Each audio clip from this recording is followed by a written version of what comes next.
Okay, there's a whole stream of consciousness just I about to like pour this. out I of me. like this. Let's go. I was like, shit. Do I even begin this? Just The answer is yes. because, yeah, yeah, exactly. Whatever it is, Make that yes, make that real simple. Yes. yeah, man. Oh, like so. Okay, so I'm looking at. So one of the things I've been thinking about was like marketing, right? So you get all this like advice around marketing, which is, you know, people's attention spans used to be 14 seconds and now it was 7 seconds, now it's like 3 seconds or something. It's less than a goldfish.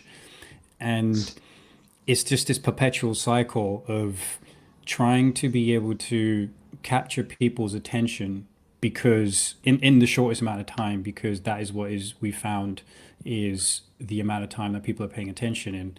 But then the more we do that, the less that people start to pay attention, right? So it's just keeps perpetuating down this path of we've got a short attention span. Okay, make people let's try and capture people's attention in that attention span. But then if it doesn't happen in that short attention span, like people's attention spans just get shorter and shorter and shorter. So to the point where and the reason why I'm bringing this up is because it's super relevant, because at the end of the day, most of what we do, most of the time we spend during the day at any over the course of a day is actually on a phone or on a device. You know, is like a lot of um, a lot of stuff that I've read and or research around it is suggesting that, you know, people will tap on their phone at least 85 times a day. They'll just like, you know, press a button on their phone, like, you know, because you get these apps which tell you how often you're looking at your phone, so in an effort to stop looking at your phone so much. And so you might just press the on screen like 85 times a day, like at least, and then you're on your phone about 4 hours a day, or on a device like that for 4 hours a day. That's a lot of fucking time, and then a lot of that time is spent like scrolling through social media and stuff like that. Mm. So what that's doing is creating a short attention span because we're distracted by the next thing and the next thing and the next thing. And then we're also trying to tap into people's desires by giving them something which taps into that short attention span. But then by doing that, the attention span is getting shorter and shorter and shorter and Mm-hmm, shorter. mm-hmm. So that means you're more and more and more and more and more distracted. And so you're more and more and more distracted. And I can say this from personal experience, and it's not just personal, and it'll be speaking from personal experience, but the neuropsychology of it is there and is getting developed to suggest that this won't just be my experience of it as well. So what's happening is I've noticed that if I'm spending too much time on social media, and I'm scrolling, and it could be up to 20 minutes. And then after that 20 minutes, I can feel the distraction. I can feel the frazzledness. I can feel the fragmentation in my quality of thought. And actually, my quality of thought just isn't really there because my ability to reorganize myself so that I can do the things that I need to pay attention to take me longer to reorganize myself into that mode of thinking. And that's a lot of time that gets wasted and a lot of time that gets burnt away, basically. You know, you Mm-hmm. just don't get that back.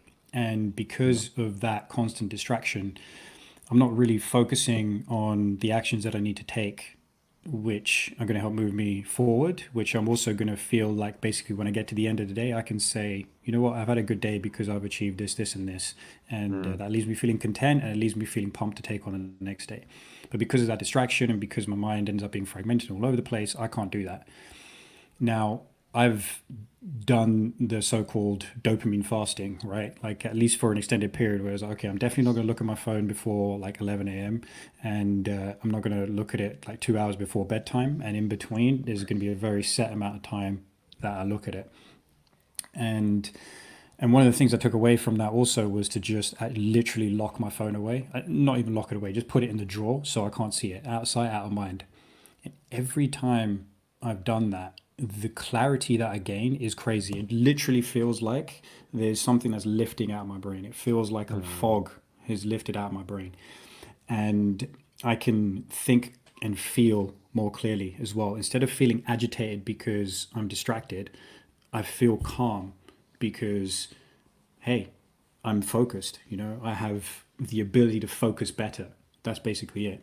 And what people don't understand also is that you're not just born able to focus or pay attention in a certain kind of way. You can train that. You can literally train it by how, just like anything else, like doing reps in the gym, doing more reps in the gym as you get stronger and stronger makes you stronger and stronger. Spending more time paying attention to the thing that you need to work on gets you being able to pay more and more attention as you go along. And the strain and the confusion that you feel by doing that is actually a good thing, because that's telling you that you're achieving something, in the same way that it feels difficult in the gym to lift that heavy weight is a good thing, because you're creating hormesis, and you're going to, which is essentially a stress on the body, which is going to create adaptation.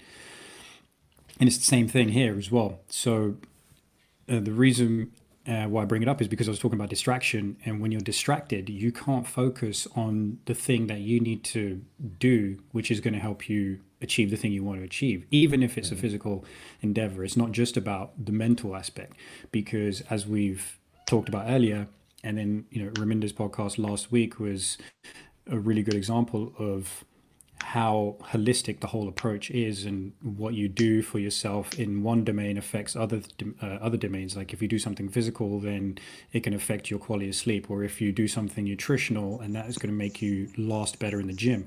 But if you're distracted all the time, you can't think of how to optimize nutrition, because you're just not there.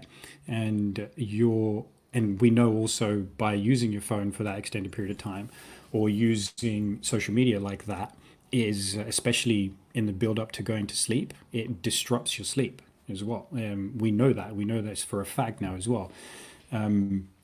So it's important to realize where your distractions are, and realign yourself with the actions that you need to take on a day-to-day basis, so that you can stay focused and remove those distractions. And it's a case of managing those distractions, really, because at the end of the day, all this stuff is hooked up, or is set up in a way to make us stay distracted. And we actually have to exercise some sort of willpower, which is a tough thing to do, to keep ourselves away from it. But again, just like with the stuff that we talk about, at first it's a lot of serial processing going on, because a lot of habits end up being reflexive, and looking at your phone is a reflexive thing. But you can hijack that by becoming conscious, build that awareness, and when you become aware, you're like, actually, was that a useful habit? Yes or no? If the answer is no, it's like, okay, well, I need to do something about that. I need to arrest the trigger for this habit, and then try and boot it out. And this stuff is just designed to hook us onto it, so we have to just do our best to manage it. And when we do, you actually realize that other aspects of your life, you feel like you gain time, basically. You literally feel like you kind of it's not even time traveling, it's like you're able to freeze time, because you've gained so much more of it, and you're just like, holy shit, I didn't realize that I could focus this much. I didn't realize I could pay this much attention. I didn't realize that if I had that kind of clarity of thought, which was being taken away from me by all the distractions that I have, that I could achieve this much. And that's super important, even for a physical endeavor, let alone just life. Bomb.